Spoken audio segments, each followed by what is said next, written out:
ጤና ይስጥልን የተከበራችሁ የብሬዲዮ አድማጮች የዕለቱን የብሬዲዮ ዜናዎችን እናሰማችኋለን። ዜናውን የምናሰማችሁን የሀብታም አሰፋና ታምሩ ገዳንን። በጾም ላይ ለቆያችሁ የእስልምና እምነት ተከታዮች ሮመዳን ከሪም እያልን በነገው ዕለት የሚከበረውን የኢድ በዓል ዋዜማ ላይ በመሆናችን ኢድ ሙባረክ እያልን ከወዲሁ መልካም ምኞታችንን እንገልጻለን። የዕለቱ ዋና ዋና ዜናዎች ርዕስ እናሰማለን።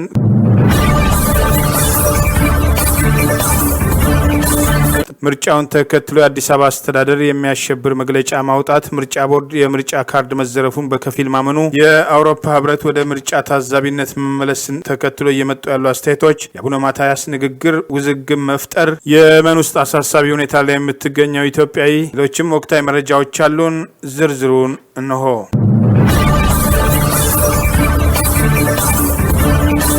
በወይዘሮ አዳነች አቤቤ የሚመራው የአዲስ አበባ አስተዳደር ስለ አዲስ አበባ ዝም አንልም የሚለውን የምርጫ ቅስቀሳ አሸባሪነት ነው አለ።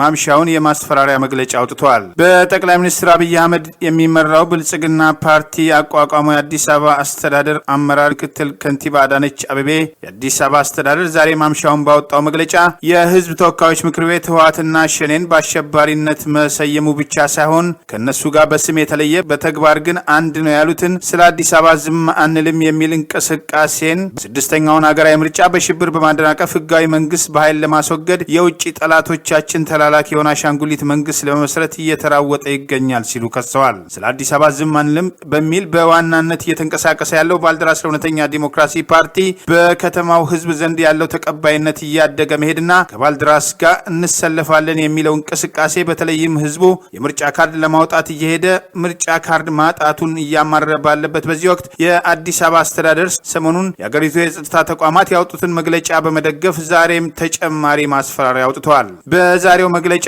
የሀገራችንና የአፍሪካ መዲና በሆነችው አዲስ አበባችን ላለፉት 30 ዓመታት የመንግስት መሬት በጁንታውና ተከታዮቹ ሲዘረፍ፣ የኮንዶሚኒየምና የመንግስት ኪራይ ቤቶች ከህግ ውጭ ለጁንታው ቤተሰቦች ሲቸበቸቡ፣ የህዝብ ሀብትና ንብረት እየተዘረፈ ባለቤት አልባ ህንፃዎች በመዲናችን ሲቆሙ ድምጻቸው ያልሰማናቸው ባንዳዎች ዛሬ ከዘራፊዎች እየነጠቅን ድሃውን የከተማችን ነዋሪ የቤት ባለቤት ማድረግ ስንጀምር ከለውጡ ማግስት ጀምሮ አዲስ አበባን ዓለም አቀፍ የቱሪስት መዳረሻ ማድረግ የሚችሉ ታላላቅ ፕሮጀክቶችን በአጭር ጊዜ ውስጥ ፍጻሜ እያገኙ አገልግሎት መስጠት ሲጀምሩና የፍትሐዊና አድሏዊ አሰራሮች እየተስተካከሉ ከተማችንን ለነዋሪዎቿ ምቹ ማድረግ ስንጀምር ስለ አዲስ አበባ ዝም አንልም በሚል መፈክር ወደ ሽብር ተግባር የገቡ አጥፊ ቡድኖች እየጮኸ ያሉት ስለ ሆዳቸው ነው ሲል ይከሳል። በጠቅላይ ሚኒስትሩ በህገወጥ መንገድ የተሾሙት ሁለቱ ከንቲባዎች ከኦሮሚያ ብልጽግና ፓርቲ ኢንጂነር ታከለ ኡማና ወይዘሮ አዳነች አቤቤ በሚመሩት ከተማ ውስጥ ከፍተኛ የሆነ የመሬት ወረራ፣ በህገወጥ መንገድ የከተማው ስም የተሰሩ የጋራ መኖሪያ ቤቶች ከ51 ሺህ በላይ ኮንዶሚኒየም አላግባብ መተላለፋቸውንና በህገወጥ መንገድ መታወቂያ ጭምር መታደሉን በመቃወም ሲንቀሳቀስ የቆየው ባልደራስ ለእውነተኛ ዲሞክራሲ ፓርቲን ከዚህ ቀደም ጠቅላይ ሚኒስትሩ ገና ባላደራ ሆነው በሲቪል ድርጅት ሲንቀሳቀስ በነበረበት ወቅት ጦርነት ውስጥ እንገባለን ብለው እንደነበር ይታወሳል። በተደጋጋሚ ብያቸዋለሁ። አብርሃ ደስታ ካሸነፍክ በ24 ሰዓት አቅፍ ያስረክብሃለሁ። ሳታሸንፍ አሁን ባላደራ አባደራ እንደሚባለው አይነት ጫወታ የምትጫወት ከሆነ ግን ግልጽ የሆነ ጦርነት ውስጥ እንገባለን ማለት ነው። ይሄ መታወቅ ነው። ምክንያቱም አብርሃ ያልኩት አንተ ስላለ ነው እንጂ አንተ ብቻ ይመለከታል። ምክንያቱም ለምሳሌ አዲስ አበባ የሆነ ሺህ ሰብስቦ ባላደራ ካለ ኦሮሚያን በቃ ይሄ ኦዲፒ የሚባል የኛ መንግስት አይደለም፣ ፍላጎታችን ይሄን አይደለም፣ ባላደራ ነው፣ ተገንጥለናል ካለ ኢትዮጵያ አትኖርም። እንደዚህ አይነት ድራማ አያስፈልገንም። አንድ አመት ነው ምርጫ የቀረው። ፖለቲካ አቋም ያለው ሰው ቢፈልግ በግሉ ቢፈልግ በፓርቲ የፈለገውን አድርጎ ካሸነፈ ምንም ጥርጥር የለውም። ከዛ ውጭ ያለው ዝም ብሎ ግን የሚዲያ ደቦ ወደማንፈልገው ጨዋታ ስለሚያስገባን ጥንቃቄ ያስፈልገዋል። በምርጫ ዋዜማ ከምርጫ ህጉም ውጪ አንድ በህጋዊ መንገድ የሚወዳደር ፓርቲ የምርጫ ቅስቀሳ ያደረገውን ስለ አዲስ አበባ ዝም አንልም ህጋዊ መብት መሆኑ እየታወቀ በዚህ ደረጃ የአዲስ አበባ አስተዳደር ቀደም ሲል ደግሞ የጸጥታ ተቋማቱ ያወጡት መግለጫ ባልደራስ ለእውነተኛ ዲሞክራሲ አባላትና ቀሪ አመራሮችን ለማሰርና ለማፈን በመንግስት በኩል እንቅስቃሴ የተጀመረ መሆኑን እንደማሳያ ይቆጠሩታሉ። ቀደም ሲል የጸጥታ ተቋማቱ ያወጡት መግለጫ በማስረጃ ላይ ያልተደገፈና አጣየና ሌሎችም አካባቢዎች ንጹሃን ሲጨፈጨፉና ንብረት ሲቃጠል የት ሄዳችሁ ነበር የሚል ወቀሳ ለመንግስት መቅረቡ ይታወሳል። ይህ ህብር ሬዲዮ ወቅታዊ መረጃ ምንጭ ነው። ከኢትዮጵያው የህዳሴ ግድብ የውሃ ሙሌትና ክንውኖች ጉዳይ ጋር በተያያዘ እሰጥ አገባ ውስጥ የገቡት ግብጽና ሱዳንን ለመሸምገል ኃላፊነት የተቀበሉትም የዲሞክራቲክ ሪፐብሊክ ፕሬዝዳንት ፌሊክስ ቲሲካዲ ዛሬ ካርቱም ሱዳን ገቡ። የአገሪቱ የዜና አገልግሎት ሱና እንደዘገበው የወቅቱ የአፍሪካ የአፍሪካ ህብረት ሊቀመንበር እና የህዳሴው ጉዳይ አደራዳሪ የሆኑት ፕሬዚዳንት ፌሊክስ ዛሬ ካርቱም ሲደርሱ የገዢው የሱዳን ሉዓላዊ ካውንስል ሹም የሆኑት ሌተና ጀነራል አብዱል ፈታህ ቡርሃን ተቀብለው ያነጋገሯቸው ሲሆን ፕሬዚዳንት ፌሊክስ በቀጣይነትም ከጠቅላይ ሚኒስትር አብደላ ሐምዶክ ጋር ካርቱም ውስጥ በጋራና አካባቢ ጉዳዮች ዙሪያ ይመክራሉም ተብሏል። ሁለቱ መሪዎችም በቅርቡ ኮንጎ ኪንሻሳ ላይ ተካሂዶ ያለ ውጤት ስለተበተነው የህዳሴው የሶስትዮሽ ድርድር ስለመወያየታቸው የተብራራ ነገር የለም ሲል አልአረቢያ ጋዜጣም ዘግቧል። በህዳሴው ግድብ ጉዳይ ኢትዮጵያ ተገቢውን መረጃም ታካፍለኝ፣ አዲስ አበባም ለአሳሪና አስገዳጅ ህጎች ተገዢ መሆን አለባት የሚል አቋም የምታራምደው ሱዳን በኮንጎ ፕሬዝዳንት ጋር ውይይት በምታደርግበት ወቅት የአሜሪካው የአፍሪካ ቀንድ ልዩ አማካሪ አምባሳደር ጄፍሪ ፌልስማን በግብጽና በኤርትራም ቆይታቸው በኋላም ካርቱም ውስጥ በሚገኙበት ወቅት የመሆኑ ጉዳይ የኤርትራው ፕሬዝዳንት አቶ ኢሳያስ አፈወርቂም የካርቱም ጉብኝታቸውን ካጠናቀቁም ከሁለት ቀናት በኋላ የመገጣጠሙ ነገር በአፍሪካ ቀንድ በተለይ በኢትዮጵያ ዙሪያ ገባም አካባቢዎች የሚታዩት ውስጣዊና ውጫዊ ጫናዎች መበራከታቸውን ያመላክታል የሚሉ ወገኖችም ግምቶች ተበራክተዋል። ኢትዮጵያ በበኩሏም የህዳሴው ግድብ በተያዘለትም የጊዜ ሰሌዳ ይካሄዳል በማለትም በጽናቷም እንደቀጠለችም ትገኛለች። የመራጮች ካርድ አላግባብ መታደሉን ምርጫ ቦርድ በከፊል አመነ። በሶማሌ ክልል የሚገኙ የተወሰኑ ምርጫ ጣቢያዎች ምዝገባ እንዲያቆሙ አዟል። ለስድስተኛው ሀገራዊ ምርጫ በመራጮች ምዝገባ ሂደት አጋጥመዋል ያላቸውን ችግሮች ዛሬ ምርጫ ቦርድ ለመጀመሪያ ጊዜ ያነሳ ሲሆን ቦርዱ ወቅታዊ ምርጫ ሂደትን አስመልክቶ ዛሬ በሰጠው መግለጫ ላይ ከምርጫ ሂደት መካከል ዋና የሆነውን የመራጮች ምዝገባን እያከናወነ መሆኑን ጠቅሶ የመራጮች ምዝገባ የሚደረግባቸው ጣቢያዎች ቁጥር 43017 እንደሆኑም ይጠቅሳል። የመራጮች ምዝገባን ተከትሎ የሚነሱ ቅሬታዎችን ሲከታተል መቆየቱን የጠቀሰው ቦርዱ በሶማሌ ክልል በሚገኙ 7 የምርጫ ክልሎች ላይ የመራጮች ምዝገባ በጊዜያዊነት እንዲቆም ውሳኔ አሳልፈዋል። ቦርዱ ውሳኔውን ያሳለፈው በመራጮች ምዝገባ ሂደት ላይ የቀረቡትን ዝርዝር አቤቱታዎችን በስፋት ከመረመረ በኋላ መሆኑን ዛሬ ቅዳሜ በሰጠው መግለጫ ላይ አስታውቋል። ምርጫ ቦርድ ለጋዜጠኞች ባሰራጨው መግለጫ ላይ እንዳመለከተው አቤቱታ በቀረበባቸው የምርጫ ክልሎች ላይ ያለውን የመራጮች ምዝገባ ሂደት የሚያጣራ ቡድን ያቋቋመ ሲሆን በዚህ የማጣራት ሂደት ውስጥ የአቤቱታ አቅራቢ፣ የፖለቲካ ፓርቲዎች፣ የቦርዱ ሰራተኞችና ገለልተኛ ባለሙያዎች ይሳተፋሉ ሲል ጠቅሳል። እነዚህ አካላት የማጣራት ሂደቱን እንዴት ሊያከናውኑት እንደሚገባ የሚመራ የቴክኒክ ዝርዝር መመሪያ ከተዘጋጀ በኋላ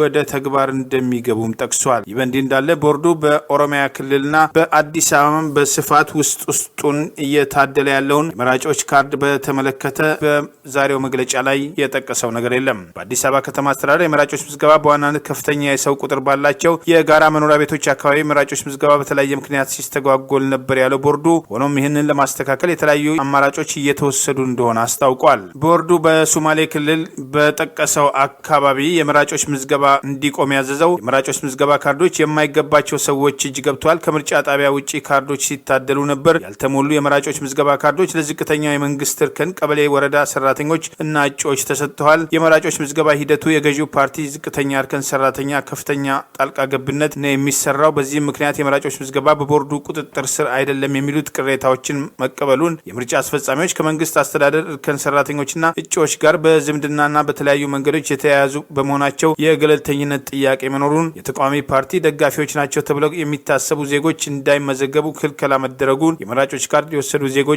እጅ ተመልሶ መሰብሰቡን፣ የመራጮች ካርድ ብሉ ቦክስ በምርጫ ጣቢያዎች ሲደርስ በተገቢው መንገድ ሳይታሸግ ነው ይህንን በመከላከል እንደተከፈተ ያሳያል የሚሉ አቤቱታዎች መቅረባቸውንና እነዚህ አቤቱታዎች በጽሁፍ፣ የፎቶ፣ የቪዲዮና ሌሎች ማስረጃዎች ይሆናሉ የሚሉ ሰነዶችን መቅረባቸውን ጠቁመዋል። ምርጫ ቦርድ በኦሮሚያና በአዲስ አበባ ያለውን በህገወጥ መንገድ የሚታደል የምርጫ ካርድ በተመለከተና ነዋሪው ምርጫ ካርድ ፈልጎ በተለይ በአዲስ አበባ አለማግኘቱን በተመለከተ ያነሳው የለም። ይህ በእንዲህ እንዳለ ትላንት በአዲስ አበባ ንፋስ ስልክ ላፍቶ ክፍለ ከተማ ወረዳ 12 የመራጮች መዝገቢያ ጣቢያ 17 ላይ ከአዲስ አበባ ውጭ በገፍ ለመጡ ወጣቶች በህገወጥ ሂደት የመራጮች ካርድ እየታደለ መሆኑን የባልደራስ ለእውነተኛ ዲሞክራሲ ፓርቲ ባልደራስ የምርጫ ጣቢያ የክትትል ቡድን ማስታወቁና ክስተቱን በምስል ለመቅረጽ የሞከረው የባልደራስ የአካባቢው ተወካይ አቶ አንተነ ደሳለኝ በፖሊስ ቁጥጥር ስር መዋሉን፣ ወጣቶች የመጡት ከኦሮሚያ ክልል በሁለት ተሽከርካሪዎች መሆኑን ጠቅሰን መዘገባችን ይታወሳል። ይህ ህብር ሬዲዮ ወቅታዊ መረጃ ምንጭ ነው። ኢትዮጵያ በመጪው ግንቦት ወር መጨረሻ መጨረሻ ላይ ታካሂደዋለች ተብሎ በሚጠበቀው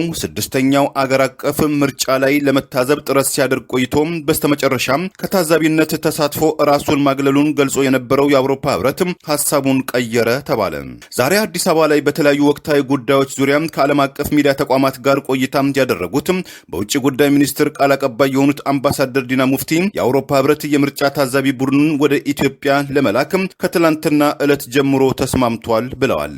ህብረቱ ቀደም ሲል ከኢትዮጵያ ቴሌኮም እውቅና የሌለው ወይም የማይጣጣመው ቪሳት የተባለው የሳተላይት መሳሪያ ወደ ኢትዮጵያ ለማስገባት ጠይቆ የምርጫውንም ቅድመ ውጤትም ከኢትዮጵያ ብሔራዊ ምርጫ ቦርድ በፊት የማሳወቅ መብት አለኝ በማለቱ የተነሳ ጉዳዩም ከሉዓላዊነትና ከቀድሞ ተሞክሯችን አኳያ አልተቀበልነውም ነበር ያለው የኢትዮጵያ መንግስት ከህብረቱ ጋር እንዴት ከስምምነት ጋር እንደተደረሰና ቀደም ሲልም የታዛቢነትም ክብሬን ወይም ኢንቴግሪቲን የሚነካ ማንኛውንም እርምጃ አልቀበልም ያለው ህብረቱ በየትኛው የሰጥቶ መቀበልም ስልቱ ተጠቅሞ ምርጫውን ለመታዘብ የታዛቢ ባለሙያዎችን ቡድን ስለመላኩ በዝርዝር አልተገለጸም። የአውሮፓ ህብረትም ለምርጫው ማስተባበሪያ የሚሆን ወደ 24 ሚሊዮን የአሜሪካን ዶላር የሰጠ ሲሆን የ27 አገራት ጥምረት የሆነው ህብረቱ በመጪው ሰኔ 5 2021 ኤሮፓ አቆጣጠር በኢትዮጵያ በሚደረገው አገር አቀፍ ምርጫ ዝግጅት ዙሪያ ከኢትዮጵያ መንግስት በኩል ለቀረበላቸው ጥያቄዎች ዋስትና ባለመሰጠቱም በተለይ ለቡድኖቹም ጠቃሚ የሆኑት የመገናኛ መሳሪያዎች በመከልከላቸው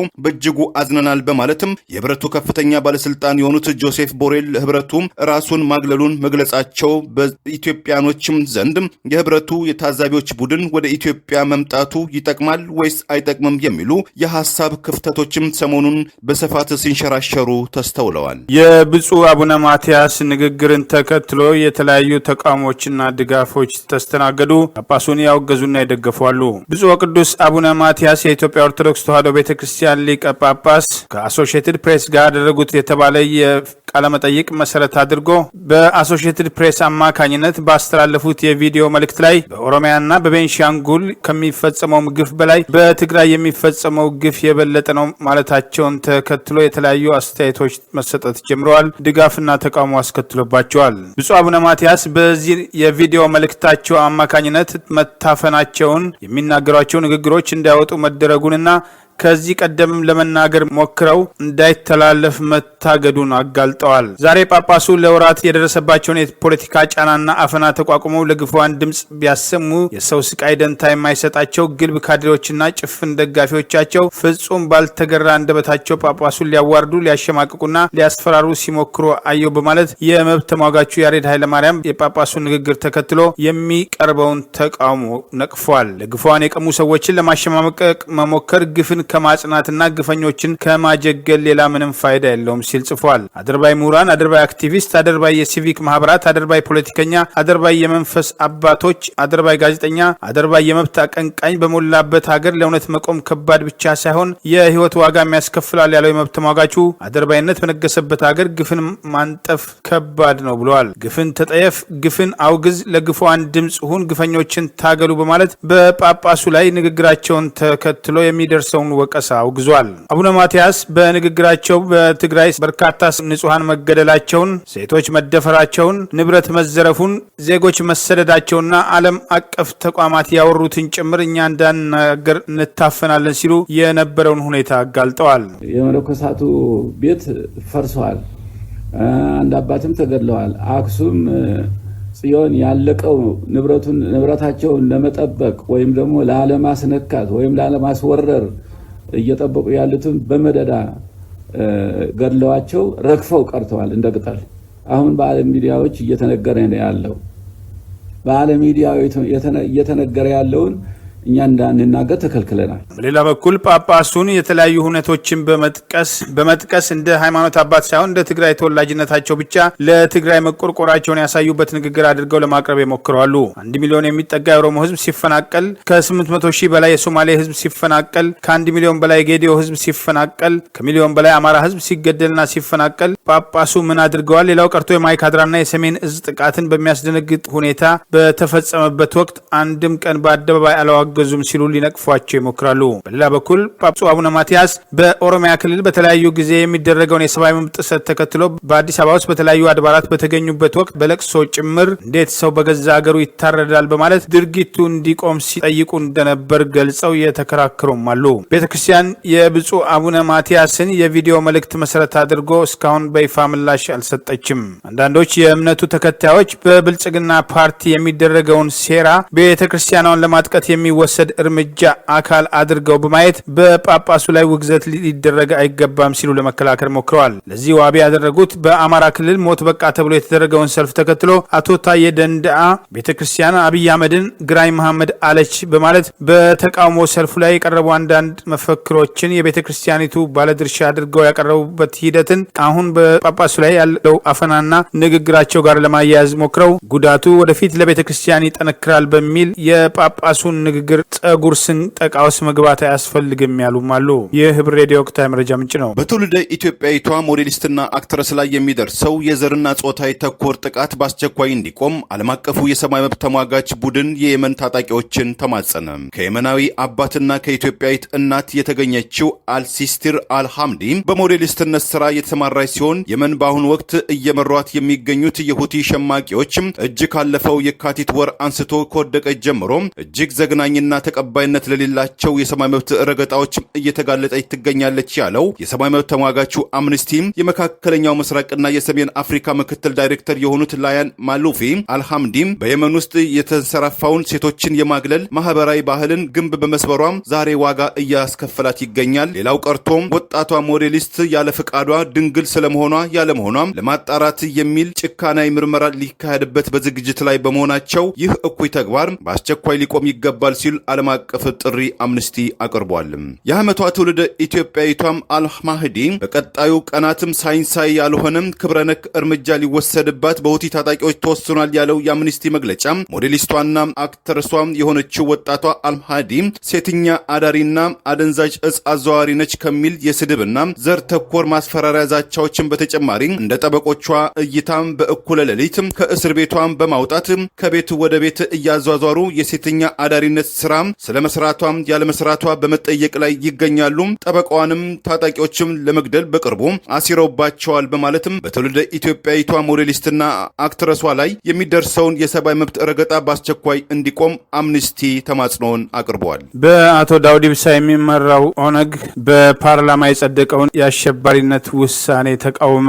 የኢትዮጵያ ፓርላማ በተሸፋፈነ መንገድ ከሚኒስትሮች ምክር ቤት የቀረበውን የውሳኔ ሀሳብ ህወሓትና ሸኔ በአሸባሪነት እንዲወሰኑ በአንድ ድምፅ ታቅቦ የወሰነ ሲሆን ይህንኑ ውሳኔ በተለይም ሸኔ ተብሎ በአሸባሪነት መሰየሙ የኦሮሞን ህዝብ የሚመለከት ውሳኔና ለሰላም በር ይዘጋል ሲል በአቶ ዳውድ ኢብሳ የሚመራው የኦሮሞ ነጻነት ግንባር ባወጣው መግለጫ ገለጸ።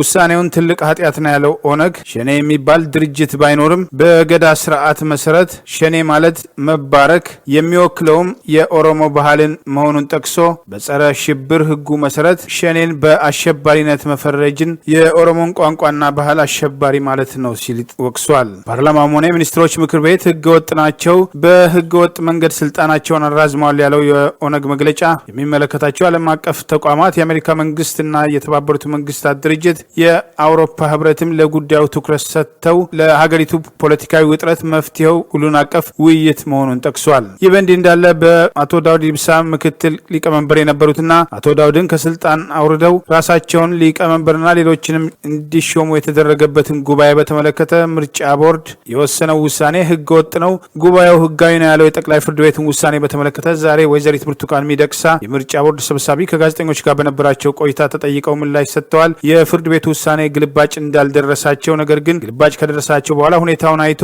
ቦርዱ ይግባኝ እንደሚል ገልጸዋል። ፍርድ ቤቱ የእናቶ አራርሳ ቢቂላን አመራርነታቸውን እወቁ ካለ ምርጫ ቦርድ ያንን ውሳኔ ያከብራል ያሉት ወይዘሪት ብርቱካን ሚደቅሳ ሆኖም ይህ ውሳኔ ፓርቲውን የሚያስቀጥል ካልሆነ በስተቀር የኦነግን በምርጫው መሳተፍ የሚያረጋግጥ እንዳልሆነ ጠቅሰው በምርጫ መሳተፍን በተመለከተ በጣም አስቸጋሪ ሁኔታ ነው የሚሆነው ሲሉ ተናግረዋል። እንደገና ወደ ኋላ ተመልሰን የእጩዎችን ምዝገባ የምናካሂድበት ሁኔታ አይኖርም በማለት ያለውን ሁኔታ ገልጸዋል። ጠቅላይ ሚኒስትሩ ህግን ጠቅሶ በምርጫ ያሳተፋሉ ያለን መከልከል አይገባም፣ ምርጫ ቦርድ ይህንን እንደማያደርግ ተስፋ አደርጋለሁ ሲሉ በፓርላማ በተናገሩ ማግስት በአቶ አራርሶ ቢቂላ የሚመራው ኦነግ በራሳችን ችግር ምክንያት ስንጓተት ቆይተናል፣ በመሃል ምርጫ ቦርድ በምርጫው እንድንሳተፍ ከፈቀደልን እንሳተፋለን ብሎ እንደነበር ይታወሳል። ይህ በእንዲህ እንዳለ የኦነግ ሊቀመንበር አቶ ዳውድ ኢብሳ ዛሬም በቤታቸው በቁም እስር ላይ መሆናቸው ይጠቀሳል። ይህ ህብር ሬዲዮ ወቅታዊ መረጃ ምንጭ ነው። ኢትዮጵያኖችን ጨምሮ በርካታ የዓለማችን ስመጥር አትሌቶች የሚሳተፉበትም በመጪው ክረምት ጃፓን ላይ የሚካሄደው